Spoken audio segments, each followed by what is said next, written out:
Welcome to No Rules to Live By, where we weigh the rules we adopt and shed to live a fulfilled and balanced life.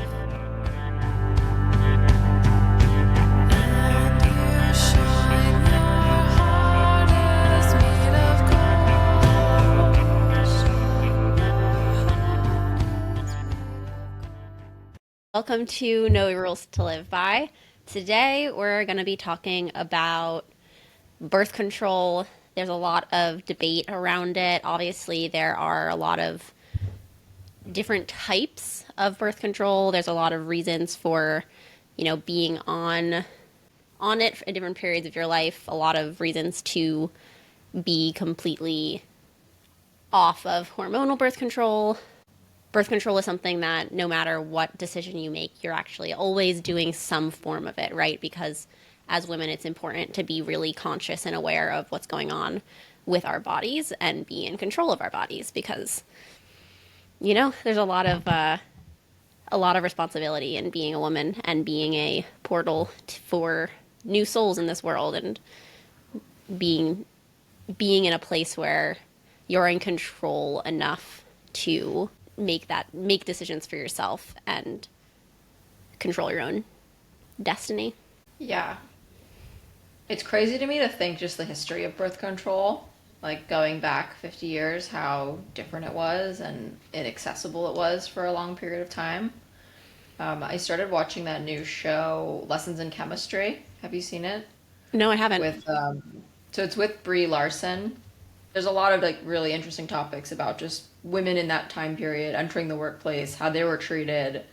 It definitely opens your eyes to just how challenging it was for women when they first started going to work. She literally was like peer pressured into entering like a beauty pageant at work where they like forced all the women to like get on stage and do like a talent show, and there's just like a lot of ridiculous behavior that would not fly today. But one of the topics that comes up in the show, which you should watch, is one of the characters has a boyfriend and wants contraception, and basically goes to her doctor, who is a guy, and he essentially turns her down, and says that since she's not married, it's like not appropriate. So it's just like it's very interesting to me to just think about how it came on the scene, why it did, why it was so empowering for women, and in many ways, but in a lot of other ways, what a complicated relationship it is. In that, like to your point, like it is the woman's responsibility. It's all kind of put on us, and Right. And it's just like sorry one to more interrupt. thing that we have to deal with. Right. And I think it's both really awesome. I mean, women are such magical creatures. We have these wombs that are just hold so much sacred knowledge and are just portals to the universe. Like you can literally bring a human being into this world through your body, and that is so amazing. And it's also, we live in this culture where, people really have taken a lot of the intention and sacredness out of sex. And so, I think that while sacred sexuality and is a completely different topic, it's also relevant here to just to what you were just talking about. Women entering the workforce and birth control kind of went hand in hand as feminism became tied to this idea. Feminine empowerment was tied to this idea that women could operate and do everything that a man can do. And I think that that is obviously very true. Like women are capable of holding the same positions and executing just as much and accomplishing just as much as men, if not more in some fields. But there is a little bit of this where going on birth control and promoting birth control kind of disconnected women from a lot of their natural rhythms. And also, as women entered this workforce, expecting women to be in their masculine energy and perform, 9 to 5, where men's hormones operate on a 24-hour clock at from the beginning of the day to the end of the day. that's their hormonal cycle, and then they go through it the next day. Our entire culture is based around that. But women's hormones fluctuate on average every 28 days. Maybe for some women it's a little bit more, for some women it's a couple less days. But then when you can't show up to your 9 to 5 like with the same energy and every time of the month, women are looked down on, but that's naturally how we flow. Like we have like great creative output, and then we have to retract and listen to our bodies. And of course birth control is great in this way because it stabilizes women's hormones and allows them to operate in this like hyper masculine world, I think, a little bit better. And this is something that I noticed in my journey of coming off birth control, is that I started to notice my own natural rhythms. And when I was feeling inspired and outwards, and when my output was less and I was more inwards and needed rest and tenderness. And so I think that that's something that I see more and more people kind of like waking up to, this realization that the world doesn't need to just operate in this very linear, strict way, especially for women. Men and women too. I mean, I think Gen Z is kind of having this like reaction to like look around at culture. People are starting to homestead, like changing pace of life. Like, there's a lot of different reasons that our culture is going through some shifts. But I do think that the jump of, the only way for women to be successful is to match, men's hormonal patterns, basically, is not the answer. That's one of the beautiful things that came out of COVID in a way, is a lot of women that were in those like 9 to 5 in office jobs have been able to like rethink what works for them. And with working from home, it does like allow for a lot more of, I don't know, it just feels a lot more natural for me personally.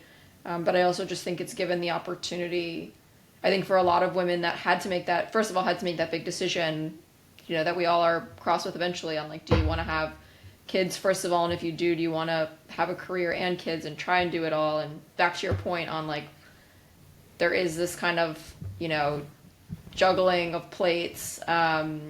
And ultimately, post-COVID, I think a lot of women that were home with their kids all of a sudden like had opportunities where they could work remote and they could find employment and find a really nice balance. But I also think, it is really interesting that in this movement for women and to get women into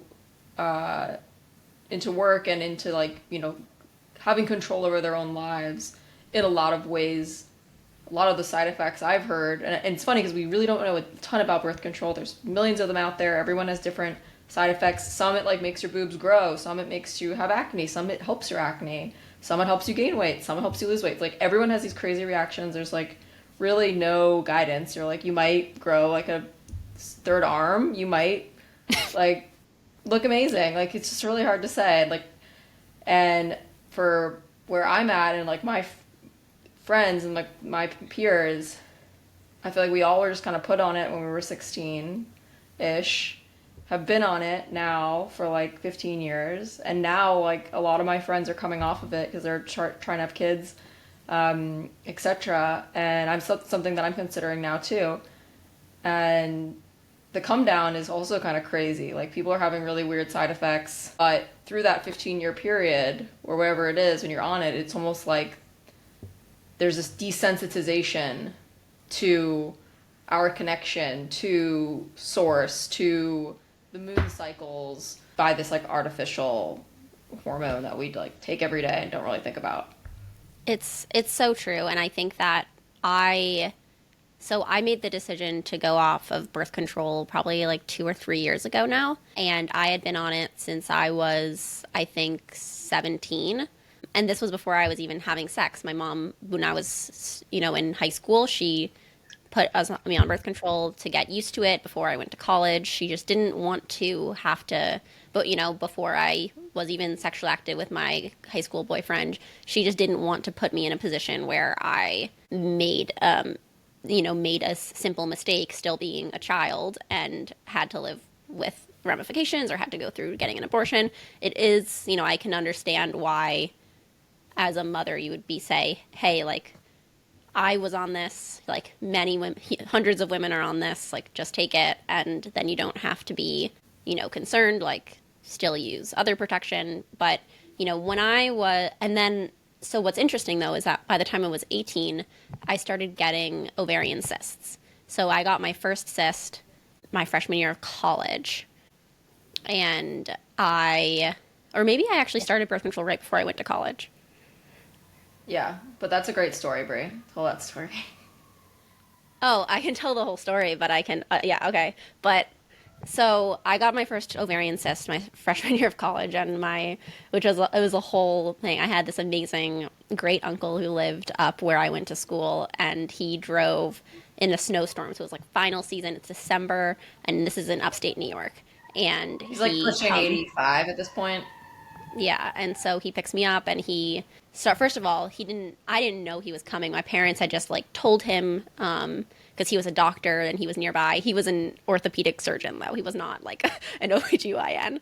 Right, he had been out of practice for about 30 years at this point. Yeah, so he shows up to my college. He's like basically knew what dorm I was in, so he just walks into the dorm and he like starts asking people where to find me. He walks right into my dorm room and is like, all right, like, let's go. Picks me up. We go down to his truck, and he has this big old pickup truck, and he goes, okay, because at this point it was a snowstorm. My parents couldn't come pick me up and take me, to the hospitals and stuff. So he picks me up. We go to we're going to go to the hospital. I'm in a lot of pain. So basically, like, I had an ovarian cyst the size of like a grapefruit. So like the campus hospital was like, this is either going to burst or you're going to have to get it surgically removed. Like, they didn't think that it was going to be able to decrease on its own for some reason because it was so big. So regardless, my great uncle, he walks me down to his car and he asks me in the middle of like blizzard, it's like, have you ever like learned to drive in a blizzard? It's like, no, Uncle Jim. Like, I don't know how to drive in a blizzard. Like, this is the worst I've ever seen it. And he goes, today's the day. Now's the time. Well, hon, now's the time to learn. So here I am in like pain. Like, I have like a cyst on my ovary. He's like, you're fine. And he decides that I'm going to drive back to his house in this blizzard. So, and it was really, really lovely. He also like tapped my stomach and like, he was like, you're fine. You're going to be great. Anyways, I ended up missing finals, going back down to where I grew up and having my OBGYN at the time remove the cyst surgically. And this was the first time it happened. The second time, there was a time probably 5 years later where I was experimenting with going on a different birth control, and then I switched back to the one that I was on before, and then I got another cyst. So there was a lot of, stress and other factors that could have related to it, but when I look at just being on birth control, I see the correlation, but messing with changing different birth controls, and they say, oh, it's like no big deal, like just switch birth controls. It's like, no. And then also so I was told by every OBGYN that I went to, every gynecologist said, stay on birth control because you're just going to get more cysts. Like, the birth control is helping the cysts. And that didn't really sit right with me. And I was like, I've only ever gotten cysts when I was on birth control. Like, yeah. I just simply don't believe you. Like, I've only ever gotten it while I was on this artificial hormones. I just feel like I trust my body that it knows how to not have this happen. Right. So after a lot of agonizing, because basically, I was told that I should not come off of birth control until I wanted to have children because I was going to have more cysts, and like one cyst, if you have a third cyst surgery, like who knows what's going to happen to your ovary. Like, so essentially I just decided I'm not going to listen to you. I'm just going to do what my intuition is telling me. I'm off of this. It also correlated with what I ended up doing was finding a new doctor, telling them my decision, and saying, I'm going to come in every month for ultrasounds. And so that's what I did. So for the first 6-7 months that I was off of birth control, I went and I got like a vaginal ultrasound every like every month, Wow. then every 2 months, because I was tracking them. And you know what? I did get cysts because guess what, everybody? Basically every month you develop a cyst. It's like what our bodies do. It's when they get out of control and your body can't break them down naturally, that you have a problem. So, like, I did get a couple of more cysts, but my body was able to release them and break them down and, clear them out. And I can tell now when I do have them. Well, only on the right side. So I've only ever had the surgeries on the right side. So I have all sorts of scar tissue. My left ovary also gets cysts, but I just don't feel them because I don't have as much scar tissue. So What does it feel like? it feels like just like a heaviness and like a dull ache. If it gets really big, so what I thought that I had with my first cyst, I remember my freshman year of college, I was like, I think I have like appendicitis. Like, this is like I have this like ache on my like right side, and it's like really painful. It feels just like a strange pain. Finally had like the gall to break up with my ex for the final time, probably 4 months after I went off birth control. And I don't think this is an accident because like birth control does change your hormones. It does change your sense of smell. It changes who you're attracted to. And this is something I talk to my friends about all the time, especially the ones who are, if you're, I'm single and I choose to not be on birth control. And people are like, oh, well, like, I'll just be on birth control until I like find my partner. I'm like, no, like, that's missing the point. The point is you want to be able to like be in your natural hormones and putting out your natural pheromones and attracting the right partner and being attracted to the right partner so that when you get serious, get married, you're not wasting time with someone that you might hormonally lose attraction to. And I think that's really, really key and really important. And it's like, it's just not that hard to not be on birth control. And I tell all of my friends, I think I've actually probably talked at least a dozen people off of birth control at this point. And it's not that I'm like out there preaching, like, you better get off birth control. It's really people asking me because I'm really open about that. I really don't think that women should be taking artificial hormones. I think it's one of those things like people talk about, seed oils and chemicals. And it's like, this is women inputting, if you're going to, you can eat organic and do all of the take all the toxins out of your home, but if you're choosing to put them in your body every day, like, then it's like you're basically ingesting them yourself and you're hurting yourself. And I tell all of my friends, I feel so much more myself. I struggled with like in really, really intense depression from like age 18 till age like 27. I just like my mental health is better than it's ever been. My creative output, my connection to God, I feel like I was just like on mute. And I think there's a lot of other factors. Like I said, I was going through a breakup when I went off of birth control. And so I think that there's a lot intertwined in that. But I do think that there is a huge, huge hormonal impact. Your hormones change your personality, change your mood, change how good you feel. And it's just so beautiful the way that I feel like I am able to connect to a version of myself that I recognize from like my childhood, from my teen years, that I feel like I lost touch with. And I think that like people really build up this trope of, oh, coming off birth control is so hard, like, oh, like no guy's gonna want to like deal with having to use condoms. It's like, so let's talk about that.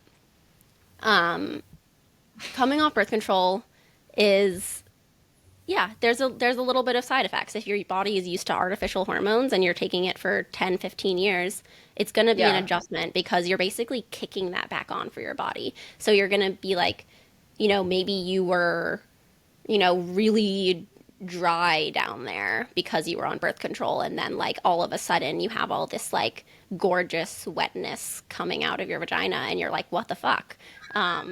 But listen, it's supposed to be wet. It's supposed to be luscious. It's supposed to be like if your pussy is like constantly dripping wet, like that is the nectar of the gods. So congratulations. Like Oh my the god. and maybe you'll have acne. So I actually had really bad like back acne. That was like my biggest adjustment. And maybe like 6 months it cleared up. In a year it was totally gone, but that was okay. And yes, maybe I was a little moody. There were other like kind of small changes that I noticed while Did things anyone else regulated. notice? And we're like, wow, you're like really being a bitch right now? Or I don't know, maybe it you was tell me. me. Yeah, I don't know, When you did tell you, me. when was this? Um I went off in like early 2022. Yeah, I think like January 2022. Okay, so I can't So who remember. knows? Yeah. But yeah, I think it's really good insight, Brie, for like someone like myself who's like thinking about coming off it. I have been thinking about it for a while. I think with the wedding and everything, I had found birth control. The one that they actually put me on when I was 16 like worked great, and I was like very lucky. So I've basically been on that for 16 years. I did try switching to, remember like there was that birth control that was like only get your period every 3 months, like it's gonna be great. I was like, that Mm. sounds great. Like I'm already pretty disconnected. Like let me make it like even worse. In my like mid 20s when I was living in LA, I was like, that sounds I mean, great. I'll never. I will But chime in just to say when you're on birth control and you like quote unquote get your period, it's not actually a period, it's just a withdrawal bleed. So like you're emptying, I guess you're emptying your uterus still, but you're not actually having like a period connected to like a moon cycle. So you're not right, going through like a natural cycle. So right. I mean, I guess if you're already at that point, like, and you just don't want to get your period, why not? Well, what happened to me is I ended up developing a blood clot. Oh shit, I didn't even know about this. Yeah, this is when I was in LA. So yeah, I started noticing that just like my period would never end, or I would be like spotting randomly, and so I went and did an ultrasound, and they were like, "Yeah, you like there's like a basically blood clot in your uterus." So I switched. I just went back to like what always worked, and I've been on it ever since. But I think I'm now that the wedding's over, I'm thinking it's time. But yeah, I guess talk a little bit about your temperature, like basically how do you come off of it and also not have babies. Yeah. So where to start? Okay. So I use an app called Natural Cycles, and I love it. It's great. And I also wear an Aura ring, so you can just use like a thermometer, and take your temperature every morning. So you're getting your basal body temperature. So it's like the like two numbers and the decimal points. So you need one that gets the decimal points so that you know like the very subtle variations. Now the Aura ring, you can kind of see the bottom of this. Tracks it tracks that, so it automatically does it for me, and I like that just because I know that if I wear this to bed, it's tracking my temperature and it can tell me my fertility. It's basically trying to predict ovulation. So your temperature rises when you're ovulating, and it'll detect that. So you can also do so something that I do if I am being like sexually active and I have a partner and it's around a time where I know that I'm probably ovulating, I'm going to take LH tests. So this is the luteinizing hormone, and that spikes like a day or two before you ovulate. And so if you can track your temperature and you can you do like you basically pee on a stick. It's like a pregnancy test, but it's for predicting ovulation. And it's a good thing to know how to do because if you actually decide to start having children, that's how you're going to know when you should be, having sex so that you can conceive. But it works the other way around, where you can you can really only get pregnant 6 days out of the month. And basically that's because sperm can live inside your vagina for 5 days. And so somewhere in those days is the 6 days that you're ovulating. It's only really one day that like really matters, but it's you can't there's 6 days you got to avoid because of if there is sperm in there on either end of that, you're potentially It's so gross. You just think about them like alive in there, just like swimming around for mm-hmm, days. hot stuff. Um, but it's really cool because you know six so okay so you want to have say you want to have sex every single day of every month, great. 6 days out of those, say 28 days, you use a condom, or Yeah. depending on your comfort level, like maybe you feel comfortable just pulling out because it wouldn't be the end of the world if you got pregnant. And you have to figure that out with your partner. Like I would suggest using a condom if you are with someone that you're not in a relationship with. If you're really, really, really don't want to have kids, if you feel pretty confident, maybe it's okay. All of the other days of the month, you can either not use a condom, pull out, use a condom because STDs are a thing. It just depends on your comfort level with the person you're with, but it is also really empowering and reassuring to know what's going on in your body, and to know like, hey, I am like I'm ovulating. Maybe I should be like, this is a good time for me to meet people, but also be cautious because I know that like my, sex drive is really, really high. And that is actually, I think the hardest part is that because you are so in touch with your like hormonal rhythms, it's like the time you really, really want to like jump someone's bones. There's the time that like you have to be like the most mindful about it. But that's also beautiful. Like that's kind of how it's supposed to be, right? Yeah, no, that's really interesting. So basically, like the natural birth control starter pack is a thermometer, or ideally, you recommend an Aura ring. You can also the new Apple Watches also can take your Okay, basal body temperature. So some type of that thermometer. yeah, The so something LH that you can wear to bed. Pulse. Oh, it has to be at night.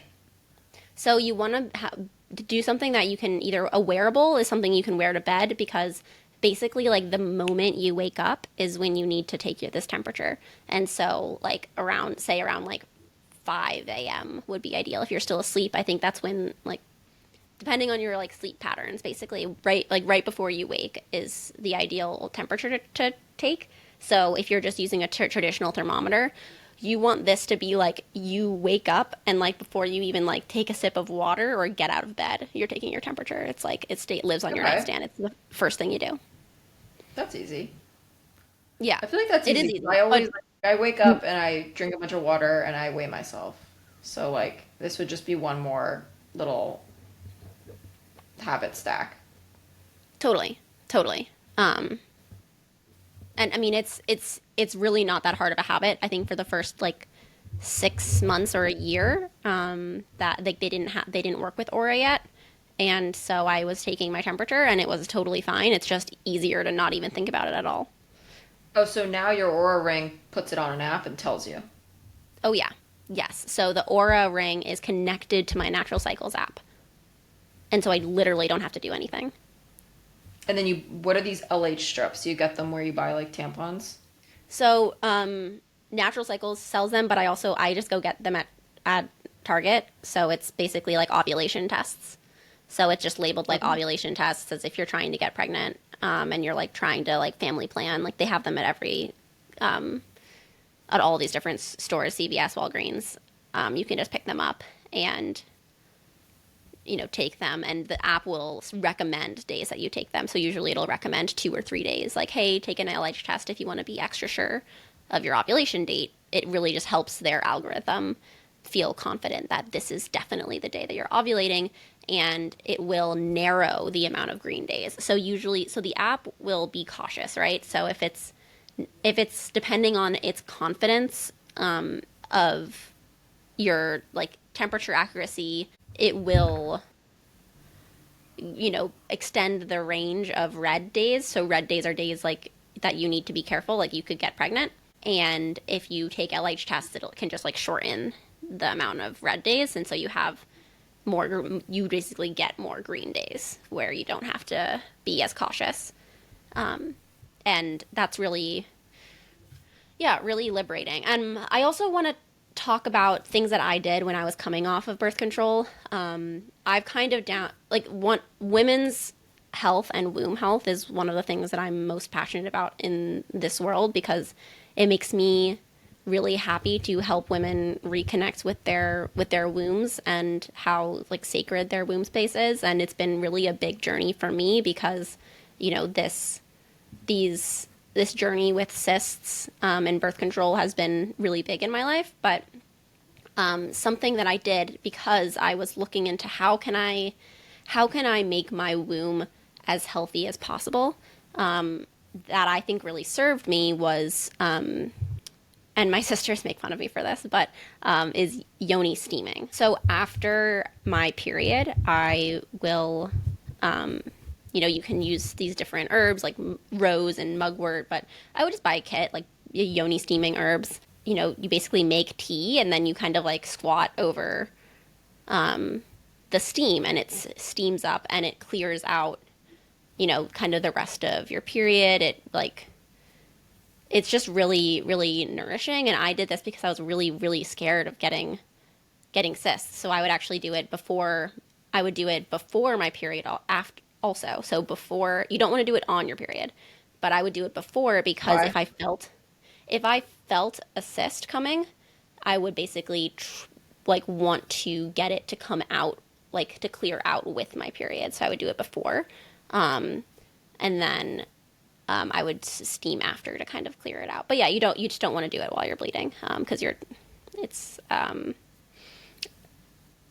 I don't remember the exact science behind it, but basically you're on your cycle. Your body is kind of trying to do its thing. I can't say I've done that yet, but maybe you'll have to show me the ropes. Yeah, there are certain things in which you know, Alicia and I differ.